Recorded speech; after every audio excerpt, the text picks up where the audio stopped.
Manitoba last night and the subsequent search for the suspects.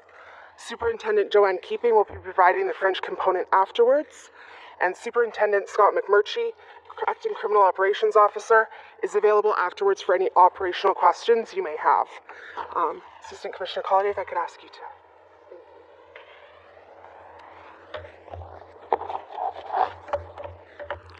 Thank you and good morning. Last night at approximately 9:30 p.m., a serious situation unfolded where an RCMP officer sustained serious injuries from a gunshot wound. Officers from the Yellowhead RCMP detachment area were responding to a call of a break-and-enter at a residence near Onanol, Manitoba. When the officers arrived on scene and exited the police vehicle, shots were fired at them. One officer was struck and was airlifted to a Winnipeg hospital. At this time, he remains unstable with serious injuries. Earlier this morning, our officers arrested 3 adult male suspects in connection with this incident. One suspect is currently in custody at the Wasagamine RCMP detachment, and 2 are in custody at the Manitoba RCMP detachment. These are very recent arrests, and information about the suspects will be provided once charges are laid. However, it is important to note that we continue to look for an additional suspect who is considered armed and dangerous. At the onset of this investigation, the suspects split up, with some possibly traveling in a stolen black 2005 GMC Sierra extended cab pickup bearing Manitoba license plate GBX 476. Others were traveling on foot. The truck has not yet been located. If the vehicle is seen, please call 911 or your local police immediately. Please do not approach the vehicle. We currently have a very large police presence in the Onanol area and will respond. RCMP personnel are trained and well prepared to handle these types of incidents. Residents in the area can be assured that we have activated all necessary resources immediately to protect public and officer safety. Our emergency response team, as well as RCMP Police Dog Services, RCMP Major Crimes, and additional RCMP West District resources have been deployed. All of these resources will continue to be deployed for as long as they're needed to locate the 4th suspect. At this time, we do not have a description of the suspect to provide. We were asking anyone in the Onanol and surrounding areas to remain vigilant. If you see anything suspicious, again, please call 911 immediately. The RCMP is truly a large family, and what has unfolded over the last few hours truly affects every officer and employee from coast to coast. I know it touches many Canadians as well. Earlier this morning, I attended the hospital to join the officer's family and offer the support from the RCMP, and as you can imagine, they are deeply shaken by this incident. And again, many people from across communities across Manitoba and Canada have reached out to offer support, so we thank you. Thank you very much. Commander, how is that officer doing? Is he going to survive? You were there.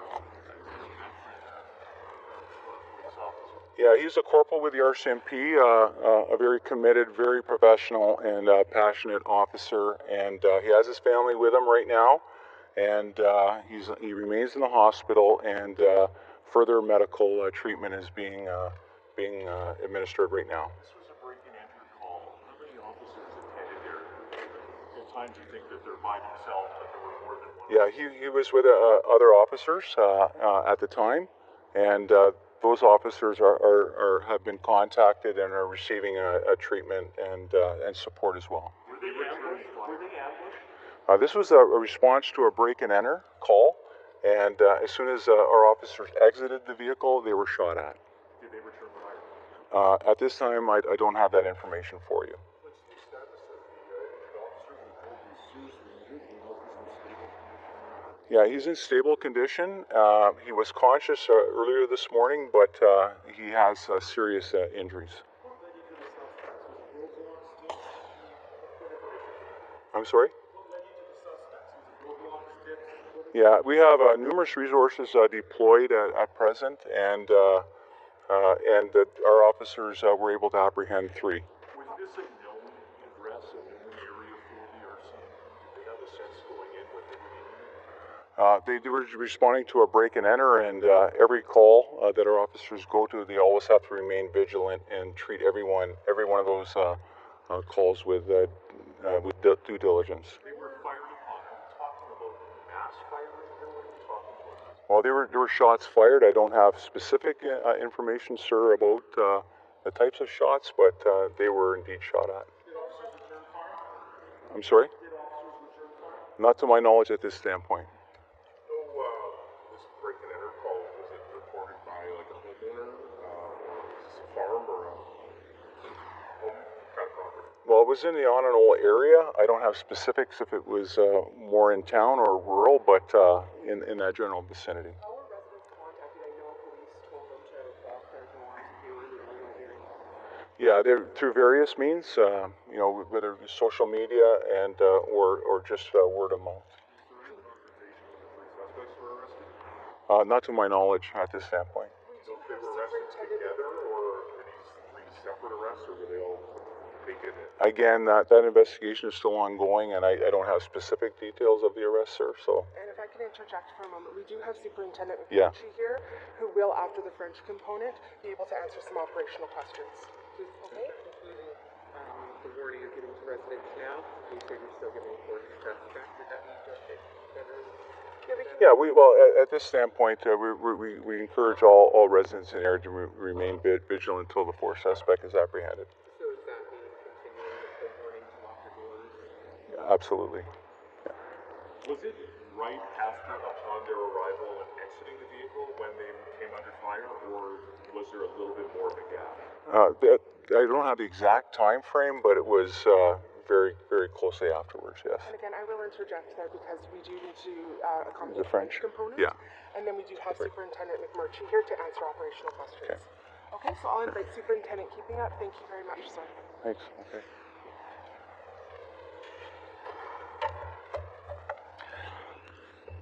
Bonjour tout le monde. Hier, vers 9h30, lors d'une situation grave, le policier de la GRC a été gravement blessé par balle après s'être rendu sur le lieu d'une introduction par effraction à une résidence près de Onondaga au Manitoba. Lorsque les policiers sont sortis du véhicule de police, à leur arrivée, des coups de feu ont été tirés dans leur direction. Un policier a été blessé par balle et a été transporté par avion à un hôpital de Winnipeg, où il repose dans un état stable. 3 suspects ont été arrêtés. L'un d'être eu est sous garde au détachement de la GRC de Wasagami, et leurs 2 autres sont sous garde au détachement de la GRC de Manitoba. Ces arrestations ont été effectuées récemment. Des renseignements seront fournis sur les suspects dès que des accusations seront portées.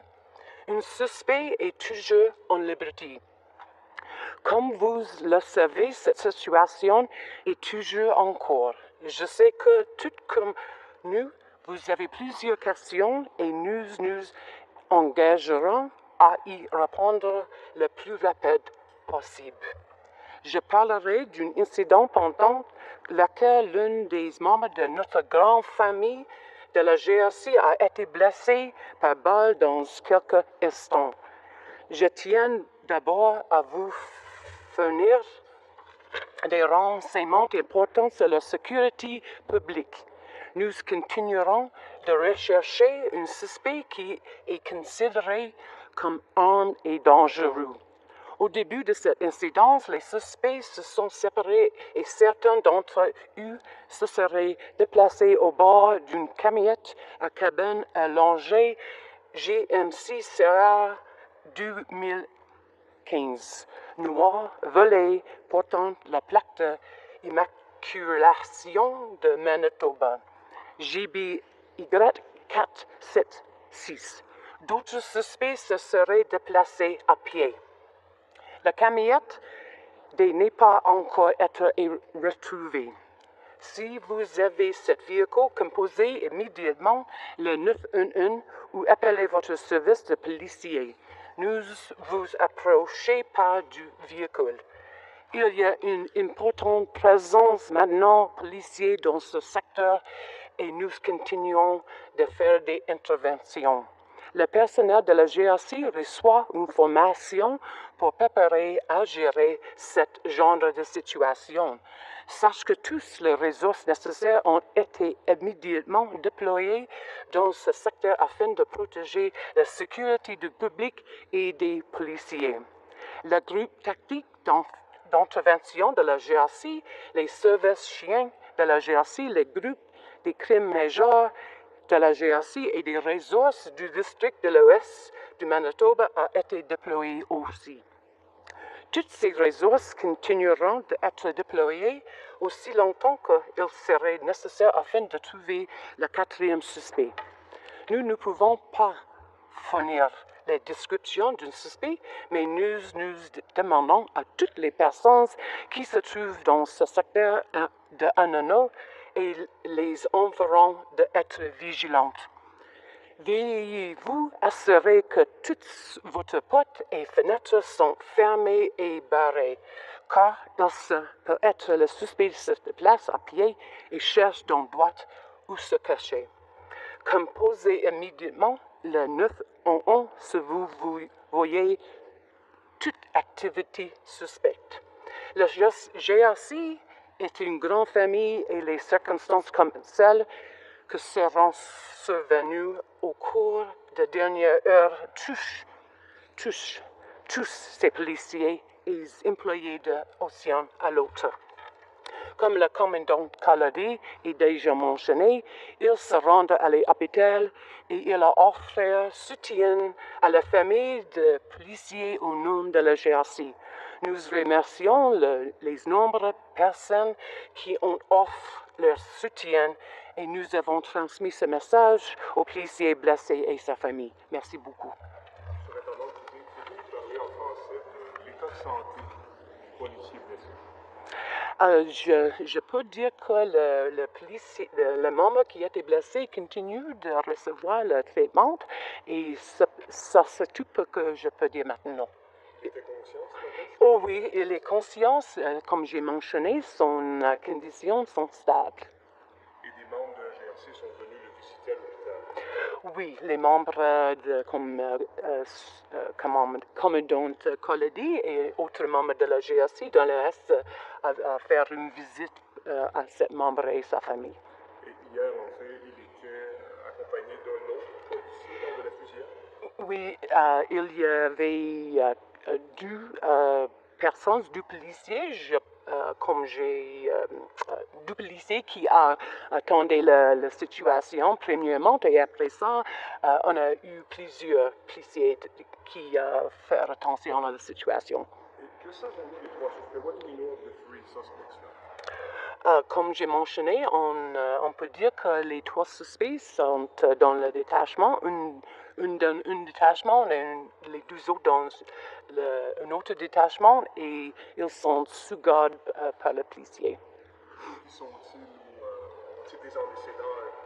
What is their background? J'ai aucun renseignement sur le background, ou comme tu as déjà dit, le background des suspects. Je ne peux pas dire l'information sur ça.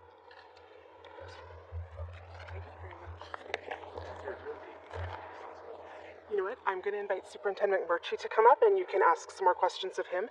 And for French media, Superintendent Keeping is available for follow-up questions off to the side if that works for you. Okay, great. I'll invite Superintendent McMurtry up to answer some more questions for you. Thank you, sir. Morning, folks. I'll take a few questions if you have. Discuss the ongoing operations to locate the four suspects. We have a number of police resources in the area, and efforts are ongoing to locate the fourth suspect and take that person to custody. We have information towards that end. We believe we know who the suspect is.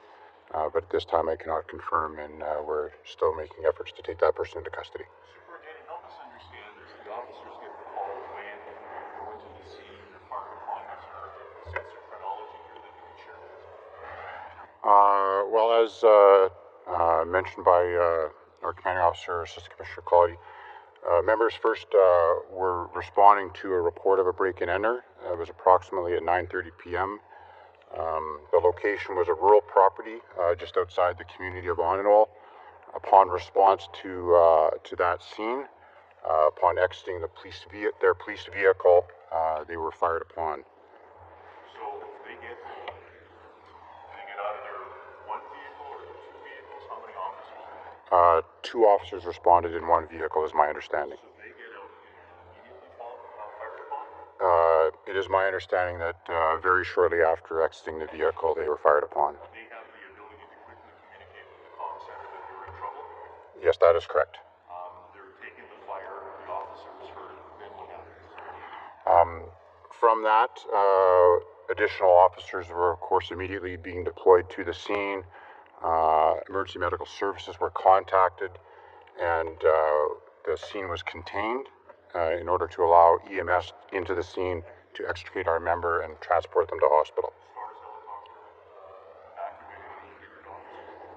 Yes, STARS gave us some assistance. Local EMS transported the injured member to an area hospital and was subsequently transported to Winnipeg. The suspects bolted, and at that point, do you have the opportunity to fire upon them or follow them? How does that work? It's my understanding is that this is an unfolding event as we speak. It's still a live investigation.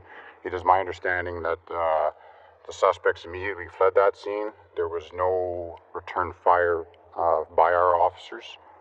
And as I said then, our primary focus at that immediate situation was to extricate our injured officer and get him the necessary medical attention that he needs. I don't have any further details or information on that at this time. The officers have been responding from? The general area is serviced by what we refer to as Yellowhead Detachment Area. So it's a hub detachment with offices at Shoal Lake, Elphinstone, Wasagaming. So I can't speak to which particular units the responding officers are attached to. In terms of the arrest, do you know if these 3 were all taken in custody at the same time in the same place, or was it separate? There's been 2 separate arrests. One suspect was taken into custody at one location, and 2 other suspects were taken into custody at a different location not long after that. Can you give us any details just about the nature of where they were? Were they in the bush? Or? No, I don't. Sorry, at this time I don't have enough specific information to give you an accurate picture of that. But I can say at this point in time, the 3 individuals that we have in custody are adult males.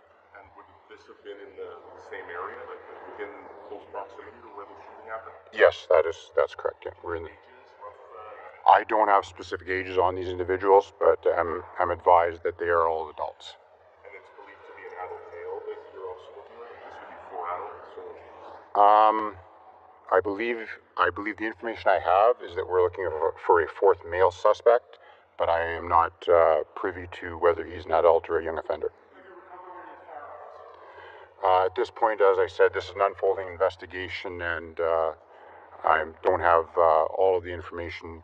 Once further information is gathered, we'll be able to provide an update to the media. You mentioned you think you know who the 4 suspects is. Is the description being used at all? We are just working on the description of that, and once we have that firmed up, we'll be able to broadcast that out so that area residents can be aware.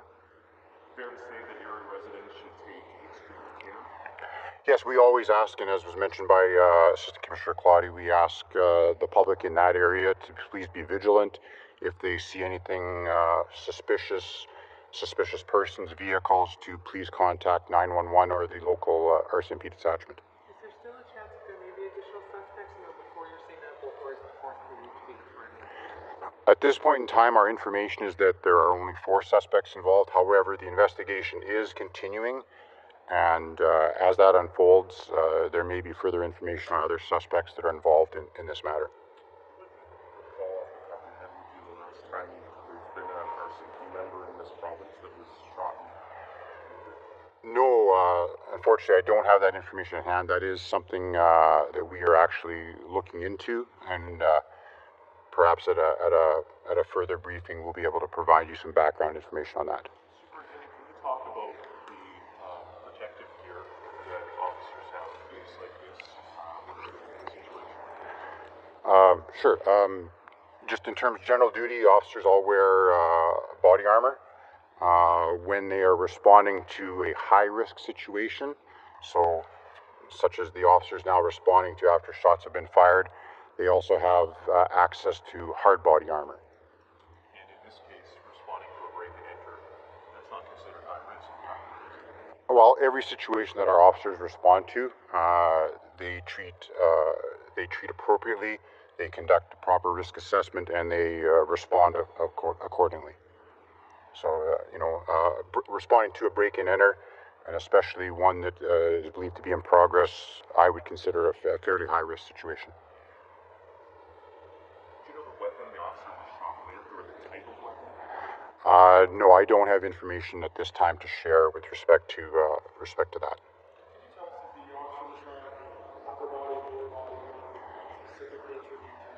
Again, no, with respect to the member, his care and his privacy, that's not information that we're able to provide at this time, as well as protecting the integrity of the investigation. We'll have 2 more questions. Do you anticipate there may be a release later today in terms of potential charges and names of suspects, or would that be too early? I would say a little bit too early for me to provide you that information at this time. However, should we be able to put some of that stuff together, that we will make every effort to do so in a timely manner. Do you identify the suspects, if any, are releasing soon, but can you see what they were from the area or from Manitoba? Were they from Manitoba? As a matter of fact, I don't have any details or specifics as to where the individuals are from.